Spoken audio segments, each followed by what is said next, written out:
এক ছেলে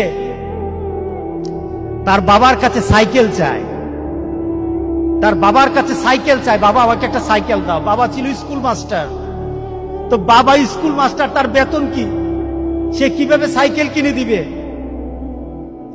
কিনে দেয় না। ছেলেও নাসুর বান্দা, সাইকেল চাই কিনে দেয় না, সাইকেল চাই কিনে দেয় না। একবার ছেলে বাবাকে বলল, বাবা আমাকে সাইকেলটা কিনে দাও না। বাবা রাগ করলেন, রাগ কিয়ে বললেন, আরেকবার সাইকেল চাইবি তাহলে পিটাম, তুই আমাকে বিরক্ত করতেছিস। কি বলেন, আমরা বিরক্ত হই না মাঝে মাঝে? সন্তান যদি বেশি আমার ক্ষমতার বাইরে যদি সন্তান কিছু চায় তাহলে আমরা বিরক্ত হয়ে যাই। আরেকবার চাইবি তাহলে পিটা দেবো, তাহলে মাইক দেবো, তো তুই আমাকে বিরক্ত করতেছিস। সন্তান বারবার চাওয়ার কারণে বাবা বিরক্ত হয়ে গেল।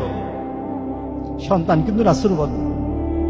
সন্তান বাবার দিকে তাকিয়ে করুণ সুরে কাঁদতে কাঁদতে বলল, বাবা তুমি ওকে মারবা? তুমি ছাড়া আমি কার কাছে চাইবো বলো? তুমি ছাড়া তো আমার আর চাওয়ার জায়গা নাই। তুমি আমার আব্বা, এছাড়া আমি কার কাছে চাইবো? যাওয়ার ক্ষমতাও যদি তোমার থাকে তোমার কাছে চাইবো, না চাইলে চিঠো তোমার কাছে চাইবো।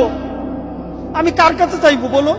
তুমি আমাকে ফিরিয়ে দিবা, কিন্তু আমি ফিরিয়ে দিলে দিতে পারো, কিন্তু আমি কার কাছে চাইবো? আমার তো তুমি ছাড়া কেউই নাই। বাবার সাথে সাথে ছেলেটাকে বুকের মধ্যে আঁকড়িয়ে ধরলেন। বাবা তুই আমাকে এমন একটা কথা শুনালি, যা তোকে আগামীকাল সাইকেল কিনে দেবো। সুবহানাল্লাহ, সুবহানাল্লাহ। তার মানে কি, ছেলে তার বাবার হৃদয়ে টাচ করেছে। তার কথার মধ্যে আবেগ ছিল, ভালোবাসা ছিল, নিবেদন ছিল, যে বাবা তুমি না দিতে পারো, কিন্তু আমার তো তুমি ছাড়া কেউই নাই। তুমি না বল আমাকে ফিরিয়ে দিতে পারো, কিন্তু আমার চাওয়ার জায়গা তোমার ছাড়া আর তো কেউই নাই, আমি তোমার কাছেই তো চাইবো।